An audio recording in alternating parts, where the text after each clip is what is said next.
শেখ হাসিনার পতনের ৮ মাসে ২২ রাজনৈতিক দল ও ৪টি সংগঠনের আত্মপ্রকাশ হয়েছে। বিশ্লেষকরা বলছেন, প্রতিদ্বন্দ্বিতা নয়, মধ্যস্থতার মাধ্যমে স্বার্থ হাসিলের উদ্দেশ্যে নির্বাচনের আগে নতুন দল তৈরি বাংলাদেশের দীর্ঘদিনের সংস্কৃতি। দলগুলোর আদর্শ ও অর্থায়ন নিয়েও প্রশ্ন রয়েছে বিশিষ্টজনদের। এদিকে অধিকাংশ দলের নামই জানে না সাধারণ মানুষ। নাবিল জাহাঙ্গীরের রিপোর্ট।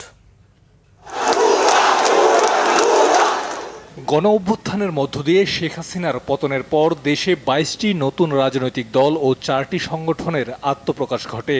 এসব দলের মধ্যে গণ অভ্যুত্থানে অংশ নেয়া ছাত্রদের রাজনৈতিক দল জাতীয় নাগরিক পার্টি এনসিপি ছাড়া অধিকাংশই মূলধারার রাজনীতির আলোচনার বাইরে। এমনকি খোদ রাজধানীতেই সাধারণ মানুষ এসব দলের নাম শুনেননি বা শুনলেও মনে রাখেননি। নতুন আত্মপ্রকাশ করা অধিকাংশ দল নিয়ে তাদের মধ্যে নেই তেমন কোনো প্রত্যাশাও। জামাত বা বিএনপি তাছাড়া জাতীয় নাগরিক পার্টি গ্রামগঞ্জে কিন্তু ভোট পাবে, মানে তিন পার্টিয়ে হাড্ডাহাড্ডির লড়াই হবে। বিএনপি তো আছে, এক নম্বর তো বিএনপি, তারপরে হচ্ছে জামাত শিবির, একদিকে আবার ছাত্ররা, আর বাকিগুলোর পিছনে এমন কোনো আশা ভরসা নাই। তিনটা দলই সবথেকে বেস্ট মনে করি। এগুলা তৃণমূল পর্যায়ে এদের কোনো খুব একটা নেই। হয়তো ২-৪ জন যারা টপ লিডার আছেন, নাম বলবো না আমি, তারা হয়তো ২-৪টা সিট পেতে পারে, যাদের অবস্থাটা একটু ভালো আছে। বিশ্লেষকরা বলছেন, বিভিন্ন স্বার্থ আর উদ্দেশ্য হাসিলে নির্বাচনের আগে বাংলাদেশের নতুন রাজনৈতিক দল গড়ার প্রবণতা দীর্ঘদিনের। রাজনৈতিক দলের সংখ্যা বেশি হলেও এই সংখ্যা দেশের গণতান্ত্রিক অগ্রগতিতে ইতিবাচক প্রভাব রাখতে পারছে না। দল তৈরি করলে কোনো লাভ নাই।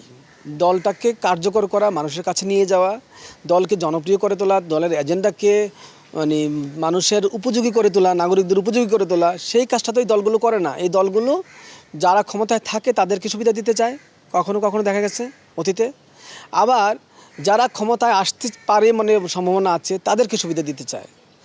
অথবা তৃতীয় একটা গ্রুপ আছে যারা মনে করে যে কিছুই না, আমি এই নির্বাচনের আগে কিছু দল করে আমি বড় দলগুলোর সাথে মিশে বা তাদেরকে কোনো ধরনের ফ্যাসিলিটি দিয়ে নির্বাচনকালীন সময়ে অথবা অন্য সময়ে আমি কিছু আর্থিক সুবিধা নিব। প্রশ্ন উঠছে নতুন আত্মপ্রকাশ করা নাম সর্বস্ব রাজনৈতিক দলগুলোর আদর্শ এবং অর্থায়ন নিয়ে। তবে নতুন দল গঠনের বিষয়টিকে দীর্ঘ ফ্যাসিবাদী শাসনের পর স্বাধীন রাজনৈতিক মতের বহিঃপ্রকাশ হিসেবে দেখছেন এই রাজনীতিবিদ।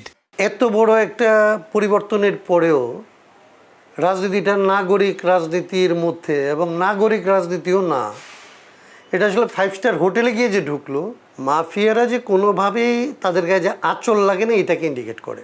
তাহলে এই টাকা অপচয় করার মতো আসলে সামর্থ্য যাদের আছে, তারা যেই পথে আসলে টাকাটা উপার্জন করে, সেই পথটাকে আসলে যে বৈধতা দিচ্ছেন এটার ভেতর দিয়ে ইনডাইরেক্টলি, সেটা হচ্ছে আসলে একটা অশনি সংকেত। হঠাৎ করে গড়ে ওঠা রাজনৈতিক দলগুলো নির্বাচনের পর ভোজবাজির মতোই হারিয়ে যেতে পারে, কারণ রাজনীতির মাঠে টিকে থাকতে প্রয়োজন জনসম্পৃক্ততা, এমনটাই বলছেন সচেতন নাগরিক মহল। নাবিল জাহাঙ্গীর, বাংলাভিশন, ঢাকা।